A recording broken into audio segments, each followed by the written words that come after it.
Let's talk about what is the most underrated part that they see in their growth using social media as well, right? That usually gets ignored. And the thing is, we have 30 problems in front of us. You should do all of them, but you need to just start. There are some businesses who doesn't find it value as well because of how long the return on investment is. Your planning is going to slow you down. Speed's the most valuable thing you have because time is the most valuable thing you have. If you want to sit down and think about how you're going to do it for 5 hours, be my guest. Or you can just go do it. All right. Hey, everyone. Welcome to our next episode. I'm so excited to actually have my guest today because anything that has to do with scaling businesses and using digital marketing is one of the core things that I really love and enjoy. And when businesses are scaling, they better not forget or waste their dollars on just anything, right? We need to be strategic. So our guest for today is a business coach, strategist, and consultant who helps founders and creators turn their scattered efforts into momentum that they can scale. Cameron Beck, welcome to our podcast. Thank you. This is a lot easier than running one myself. So now I get to just answer questions. Yes. And you know what, guys? One of the things that I've decided to do this one because I have seen your business, Louisville Podcast Studio, came into my social media and right away check it out. And you own this amazing setup in place. Thank you. And I've been following you and I've been following all of the things that you have been doing, especially when you're talking about, scaling businesses. So I want to have that conversation and story and how things started. Yeah. Well, where do you want to start? It goes back pretty far. Where do you want to start exactly? Well, so you have been, you've started with content creation, social media optimization, right? All of these other things. And now you are also doing business consulting. So tell us a little bit about how the early works. The early work. So if we went back to the start, I actually blew up on TikTok forever ago. Back when I was like maybe 17. Okay. When 2017 when TikTok started going up, it got to like 150,000 followers. Wow. Before it got monetized, which I was kind of bummed about because I was like, man, I would monetize this viewership and audience. That would have been insane. But I just got really good at telling stories, at conveying a narrative. And I tell everyone this. I mean, if you can convey a narrative well, that's a lot of what you got. That's sales, that's marketing, it's kind of the A to Z solution. So fast forward to that. I've done my thing of social media creation through everything. And every business that I've built through my lighting company, I have a t-shirt brand, I did fitness coaching, whatever it was, because I've had so many different interests throughout my life. Social media has always been the driving factor. And I've always been so intrigued by other businesses that don't use social media as a lever they can pull to grow. And I get why they don't, because it seems scary because a lot of people will post and they'll do the thing and they'll invest and they're like, I'm just not seeing anything. Yes. And then it 10Xs. Like I have plenty of stories where it's like, I'm putting a lot of my own money. Like I do this too. All the clients that I have, like I do it too. Like I'm putting probably more money than they are into scaling my brand. And I'm like, man, it's been two weeks, it's been a month, I haven't seen any clients. And then 50,000, 100,000 comes in. And I'm like, oh, okay, I get it. And it's that compounding effect. But if you didn't do those 2-3 weeks of work, of every day showing up, you might have not gotten that person that saw that one piece of content that resonated with them. Yeah, it kind of just, when you're kind of telling that backstory and just how social media, you show up, you can consistently show up and then you're wondering where the sales and everything. But then all of a sudden it's just like click, because that's also how I really started my whole journey. Like it was really just like showing up. I don't know what I am doing, but that's where Facebook has been my haven of like building that relationship, right? So you've kind of mentioned one thing that there are some businesses who doesn't find it value as well because of of how long the return on investment is. But what are the things that they should start doing? Like you've mentioned about like organic and then there's paid type of social media. Tell us a little bit about where can they really start? Yeah. So when I have my coaching clients and they're almost inundated with too much data, they're thinking, well, I could do everything. And I'm like, you could. And the thing is, we have 30 problems in front of us. You should do all of them, but you need to just start. And typically just starting is pulling out your phone and just posting something. A lot of the time what stops people from growing on social media is their own ego. There's just too much thought that goes into it where I'm like, you just need to go and do the thing. You just need to go ahead and start posting because and here's what people don't realize. Here's a funnel creation. It's all funnel creation at the end of the day. I make a long form piece of content. Me and you sit down and we take this. I take this, I transcribe it. I make that into a Substack post. I make that into a blog article. I then do an email campaign and a text campaign. That's just the long form. And then you also post that to YouTube community. You post that in your private group here. You post it in another community here. You take all the reels. You target all those back to the long form. And every single one of them has a call to action to then drive someone to do another thing. But as I talk, I know everything I'm saying is encouraging people to do the thing that I sell. So there's so much in the marketing funnel that people don't do or get that I'm like say someone's posting every day. They're like, oh, I'm doing it. Like, I don't need to hire somebody. I'm like, are you?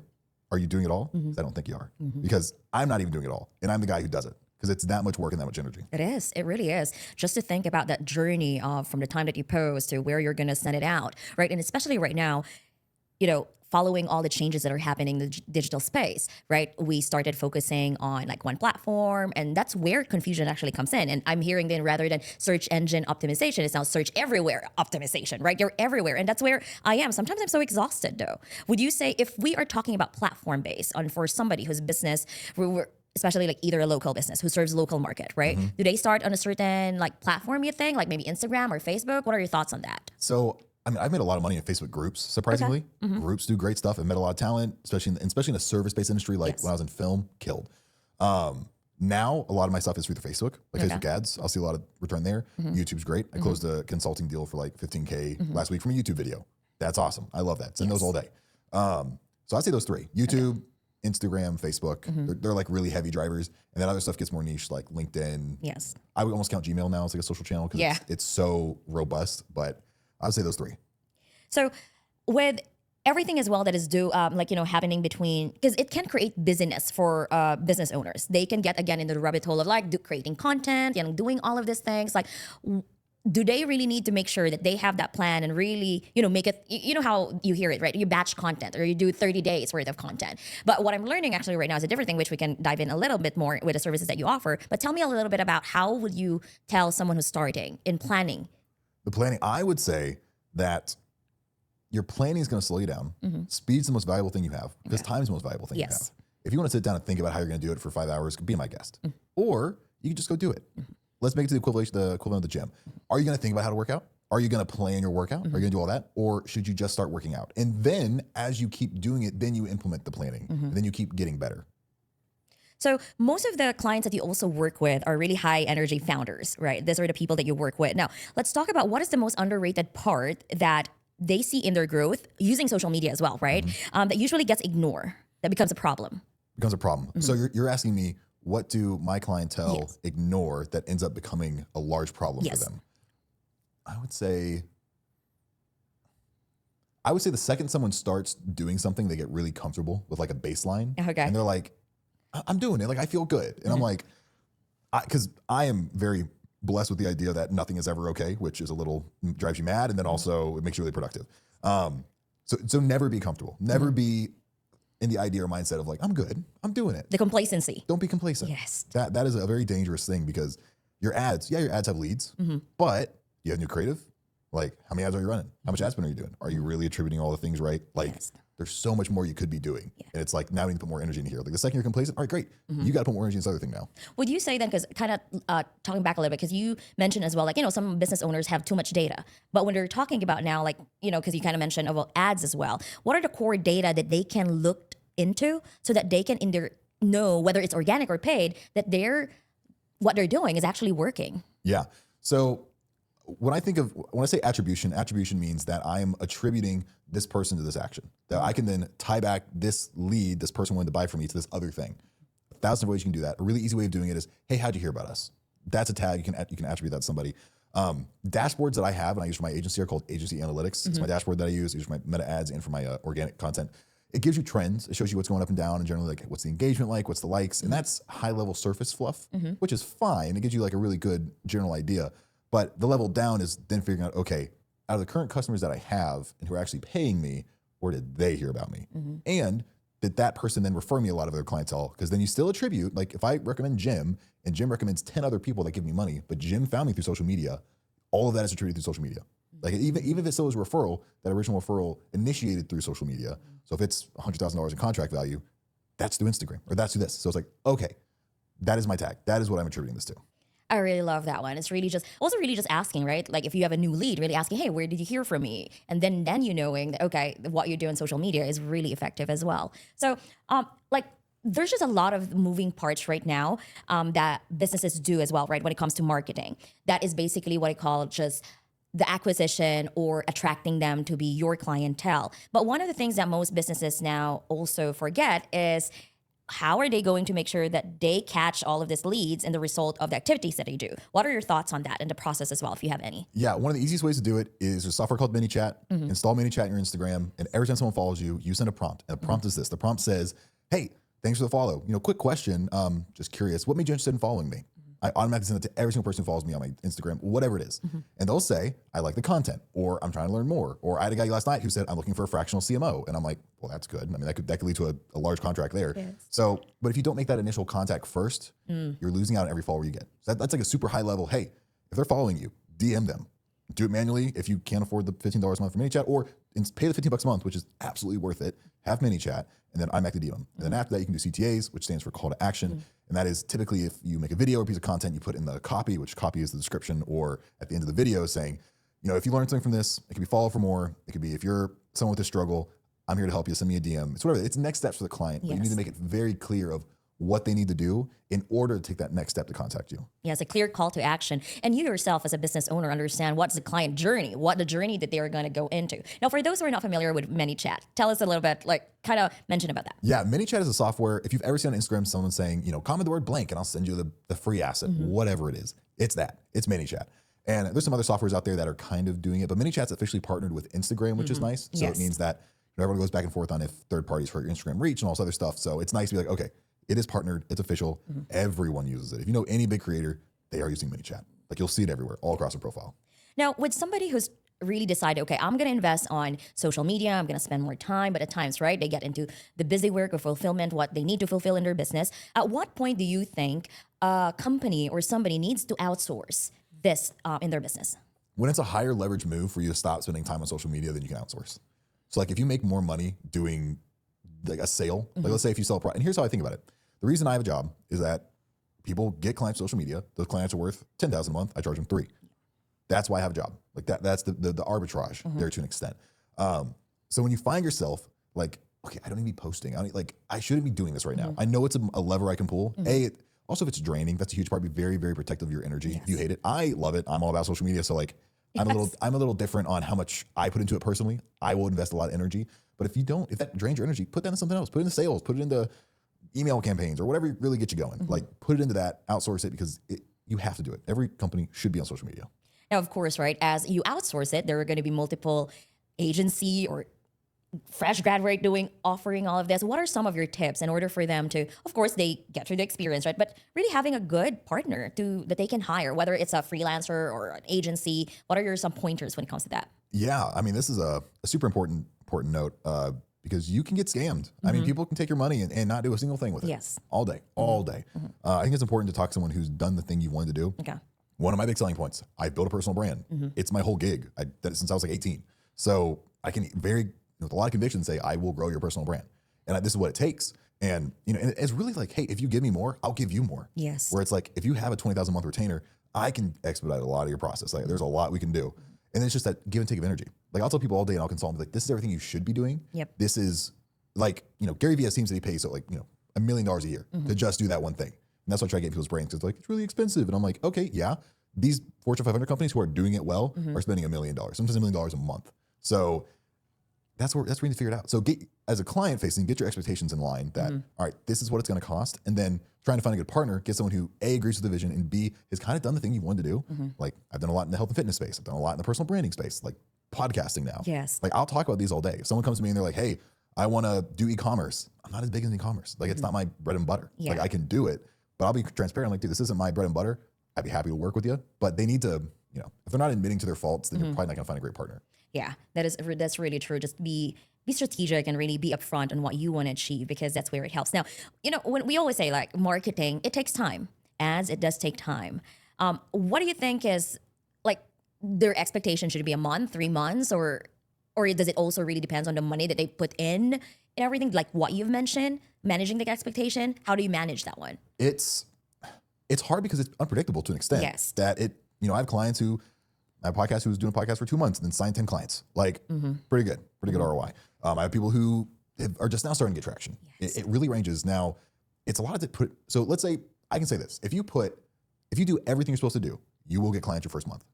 Everything you're supposed to do is like $50,000 a month. When you think of like ad spend, Google, website optimization, all the backend tags, the team you need to follow people. Yes. Guys, stop running ads and not calling your leads. Yes. It drives me crazy. I just all the time, I give people hundreds of leads.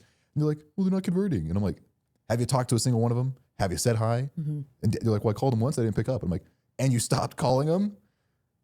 Yeah, every marketer knows you need to, because you're taking a complete stranger and you have to then convince them to give you money. Yes. You got to build a relationship. You haven't earned their business yet. Them watching an ad of you and then clicking a button does not mean that they're going to give you money. You need to really work to get that, which the social media then makes it easier to ask for that money, which is a whole other thing, but it's a process. Yeah, that's why sometimes like when people really run ads and then it just goes through their business page, it's like, okay, all right. And that's really just a good reminder, right? Like you're really, you're spending a lot of money with client acquisition and you're not trying to do all the things that you need to do to really convert them. And then you wonder, right now with what you've noticed, how many touch points do you think that business owner or buyers tend to convert? There's a good statistic about this. I think it's like 12 or 20 touch points. But I mean, and each touch point's not the same. Okay. I say 11 or 20 touch points. It's like, all right, what's the quality of that touch point? Is it, now here's the best way. The best way to convert a customer is them consuming hours of your content. People who watch my long form YouTube videos are 10 times more likely to give me money because they feel like they know me. They sat down and they've talked to me for hours now. They almost can refer to me as a friend. I've had people come and be like, oh, they act like they know me as a person. And I'm like, I don't know you, but cool. But the likelihood they'll invest or do something is super high now. So the more long form content you make and the more time they spend consuming your content, the more likely they are to convert, which is same. It's the truth when it comes to if they just saw a 30-second ad or a picture, that conversion level is lower compared to someone who didn't put any money into ads, but then does 300 hours of organic long form content, that conversion metric is going to be higher. Yes. So one of the things I want to talk about right now, especially with videos, right? And AI coming into with AI clone. What are your thoughts on that? I think it's great. I'm all about time efficiency. I think AI is going to free up, energy to do things that people maybe want to enjoy more. Yes. Creating content like this does take energy. Yes, like it does. It takes energy. It takes thought. I mean, there's days you have like yesterday I had a lot of brain fog, and I was like, man, I don't know what I'm doing right now. Like, I know. So I'm just like, hold on. What was my last question again? You like walk in a room, you're like, why am I here right now? So it's just your energy's limited, and it's fine. AI removes all of that. It removes the feelings and the personality, and if your girlfriend's mad at you or if work's not going well, like it gets rid of all of that. Yes. So that's a win. And people still want to just watch other people do things. So it's that there's a dichotomy here of it's going to be really nice, it's going to streamline all process, and people are also just going to want still you to be you because they crave that human connection. Gary Vee talks about people are going to be paid to just go on walks with you eventually and just spend time with you because life's going to be so digitized and separated out that they're going to need that, which like I said, it's fine. Right now, nothing's doing it great. There is no great AI cloner. There is no great system to perfectly automate everything because you'll see these videos all the time on Instagram where they're like, try my new AI software, this new AI thing. It's like an AI frenzy of everything. I'm like, guys, also the amount of time you're putting into that, you could have just done the thing and done sometimes better. And it's not there yet. The text it's still new. It is. Like Sora's fun. I like it. I'll make really wild videos. I know. But Sora's just not. I don't know what happened with Sora. The longer I started it, it kind of distorts some of the facial. The beginning of it was really good. It was really good. Okay, I was getting it. And I'm transitioning to Gemini. And then VEO? Yeah, VO3. Yeah, it's still okay, but it's still the 8 second. It's like, oh my gosh, come on, give us a little bit more, time and everything. But Nano Banana is really good with the images. But I think one of the reasons that I've really invested with podcast video is that, okay, while everyone is going crazy with AI, I'm going to show my real face. Yep. You know what I mean? I'm going to invest on that one. And I think that's where my mindset is. But it's so true what you said. Like, it really takes a lot of energy and really a lot of like hard work. Did you mention 2017 for TikTok? Yeah. Yeah. And then just TikTok and then transition. TikTok, Instagram. Well, because I've done so many different things with my personal brand, from fitness to humor to niche lighting, film stuff to now business content. So I rebranded. That's another thing too. Someone talks about rebranding. I've rebranded a lot. Yes, let's talk about that because I'm in that journey and I love talking to you right now, just learning from you.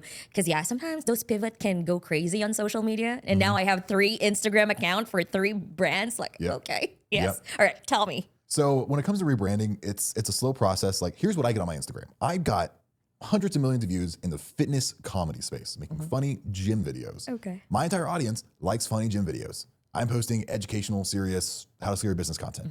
They don't care. So people are like, why do you have 80,000 followers and only X amount of views? Well, I'm like, well, none of them care. So every time I post, my algorithm's like, oh, none of those people care about your content. So it's like imagine you're walking home, but it's what your parents described it would be coming home from school. Where it's like, it's uphill, there's gunfire, there's a bomb, and someone's trying to push you down. It's like as hard as you possibly can, but it always it just happens after time. You got to brute force your way through it for rebranding. Paid ads is a good way to get through it too. You can kind of they're called follower ads. You like run an ad, target its followers. Yes. It'll gain audiences that are in your niche. So I'm like managing that where it's like, let me get audiences that actually care about business content. And it's starting to roll back in a little bit, but that's just you have to rebrand. Like if you spent 10 years doing something, it's going to take time to undo it and then rebuild it. It's so true. And my journey was that because I was just confused because, I kind of integrated, did the website agency and then system, and then I've invested in a white label, and then all right, I was now divided into two, whether hey, here's the website and design agency, or do you want a system? And now I have that growth gap, right? Where okay, I felt like okay, let's add just like you when you had your business consulting, because now I can really just fully define where do you go within my ecosystem. But it's really a trial and error. Yeah. Really trial and error. And like right now with Reels, right, that with using this, the clips that I get from the podcast, I really do see the views. Like there's a view. So, okay, there's more eyeball right now. Let's double down on that one. Yeah. Yeah. That's the easiest way to go about it is it's the trial and error of, all right, this content did good. And then, well, another thing too is this comes back to your attribution tactics. Like, did this content convert someone? Because you want to be like, hey, what did you exactly see that did this? Like what happened? And that's where I was like, oh, my consulting gigs, YouTube long form. And it was a video I did interviewing another guy like Sam Stone or something like that. Like Yes. the client came exactly from this thing that they watched. That was the first touch point, and they consumed everything else. And we're like, I like you. We're going to do this. That was the journey. So be very familiar with the journey. Be very removed from the results. Like, Oh, I love that one. don't care about anything. Just do the thing. Like the gym. Don't go to the gym and be like, I'm gonna get jacked. Be like, I'm just gonna do it for a year straight, and I'm not even gonna look. And then I'm gonna look and be like, wow, like that's a different person. Or even like, wow, it's a different brand. And as a side note, like, let's say if you are building a brand, I think Gary Vee is a great example of that. And I'll keep referencing him because he was like like created me when I was younger, basically. That's awesome. But if it's generally within your brand, you don't have to make a new account. You don't need to keep doing all these other things. Yes. Like for me, it's business. If it's business, I'm gonna talk about it. Like I launched a new business funding section. I'm not doing a whole rebrand. I'm just talking about it more. Like you are the brand. Yes. The person is the brand. Talk about what you want to talk about. Would you really say that every business, or it depends on a business, that they interject themselves, like for example, as a CEO, to be the personal brand, to be the face of that brand? Because there's some like, oh, I don't want to. Yeah, I would say, I mean, I think about a lot of really successful people that are and aren't. It's kind of the personality type and the driver you want. You get a lot more predictable lead acquisition. Like Alex Ramosi, personal brand. Tony Robbins, Yes. personal brand. Tony Robbins, billionaire. Alex Ramosi, close to billionaire probably. Like they do really good. Yes. Actors in Hollywood are all just personal brands. That is all they are. People love personal brands. Like, Yeah. that drives the world. Yeah. Big companies hire someone to then be a personal brand. Like That's true. Geico, they don't have someone, but they have But they have a person. Like Yes. they made someone you can rally around. So people- Progressive flow, yes. flow, exactly. So like even if someone's like, oh, I don't need a personal brand, I'm like, okay, yeah. But so many companies still like they make something a personal brand because it does something better. Yeah, it may not be you, but there's like a representation indeed, depending on how you want to approach it. Just like you've mentioned in some brands, whether it's the owner itself for them or not as well. This is amazing. I mean, when you look at, because one of the core things that you do is really the scaling and growing businesses, right? What are the common denominator? Would you say still like they really invest on ads? Like is that that bring in their marketing in terms of their marketing portfolio that they really invest in for those companies who are like in millions or bigger? Is it really paid ads, organic ads, different everywhere? It's really, you got to figure out your acquisition funnels. You got to figure out what's working well for you. Every business is different. You might find out that Facebook groups are like your bread and butter, and you need a whole team dedicated to Facebook groups. Or you might be like Reddit. Reddit might kill for you. Yeah. So you need to know your industry. You need to know where people are coming from. A lot of my clientele are people in the sales, small business owners. I know they're on Instagram. I'm making content that then is valuable to them. So I'd say the most valuable thing you can do is create stuff that they then want to consume. Like I tell everyone this, give everything away for free, but sell the implementation. I will tell people all day how to make $100K a month in your business. I'll tell people all day how to do whatever goal they want, whatever they want. Because I've been able to do a lot of fun stuff. And a lot of the time, it's just making those little steps along the way where it's like, all right, do step 1, do step 2, continue on. You're going to reach your goals, but you have to just do it and you have to stop thinking about it. That's amazing. I love that one. There's a lot of, truth to that one. So here's just a quick 3 rapid fires that I kind of compiled. So, we tried to prepare. So let's say long hours or smart system, which scales faster? What do you mean long hours? Define that. Just like long hours of work hustle or creating that system that needs to support them. I'm probably a little different. I'm like a bull in a china shop. Okay. You just brute force it. Long hours. Long And hours. then the systems will come later after long hours pushed you to growth. Okay. So if you're really starting, do the work, either like what I call, like, that's what I do. Do the manual work first so that you understand what you want to use system or platform to help you out. Yeah. The best ROI in the next 90 days, content, pipeline automation, team building, or hiring? Immediately, it all depends on scale too, how big your business is. If you're a smaller shop, your team's not gonna do that much. I love teams. I drive the business and my whole team knows that. Like you look at the revenue, I drove it. Your pipeline, yeah, I do think CRM is like super important, super, super important. I'd probably tie like organic content in a CRM. Like I Okay. probably tie those two because if you don't have CRM, you lose a lot of people in your funnel. Like you talk to one guy and he's gone forever. Don't have organic, no one's gonna be in your CRM. So I think those two are kind of Within neck that and one. neck. Awesome. Growth mindset, overrated or essential? Essential. You got to be obsessed with growing. Who are your top? I'm starting to list my top 100 people. Yeah. I think I already have 7 to 10, I think. Just every time I've kind of like, I've been watching this person online do you have like a top people that really help you? I know you've mentioned Gary Vee. Yeah. Who else? Yeah. I mean, I like Tony Robbins, Gary Vee, Alex Ramosi, Stephen Bartlett with Diary of a CEO, Jay Shetty with his podcast. Yes. I like Mel Robbins. I like Kevin O'Leary. I mean, there's so many in the space, so many that I learned Yes. from. Big into reading. So I like not actually reading. Dyslexia is a little too strong, but audiobooks, I love Yes. audiobooks. Hey, we consider that one as reading. Yeah. I kind of it reading. is. There's so many, but That's I like awesome. learning. If someone's done something better than me, I want to know how you did it. Yeah, I think that's one thing really like adopt me if you want to. I'm going to learn from you and try to see which one I'm going to implement because sometimes, but I choose my battle as well now on who I follow so that I don't get overwhelmed way too much as well. So for those people who want to invest in content, either work with you through your business consulting, through your services, or even do the podcast, just like what I'm doing right now, how can they do that one and work with you? So the good thing is you can look at my name and you'll find hundreds of ways to get in contact with me. So Cameron Beck Films, my Instagram account. Just send me a DM. I'm always happy. I monitor everything myself. I have account managers, but I don't let them touch sales. As right now, I manage everything. So send me a DM. I will respond to you fast. There we go. Awesome. Well, thank you so much for having this conversation with me. I'm so excited. Thank you, Joanne. I appreciate Thank it. you.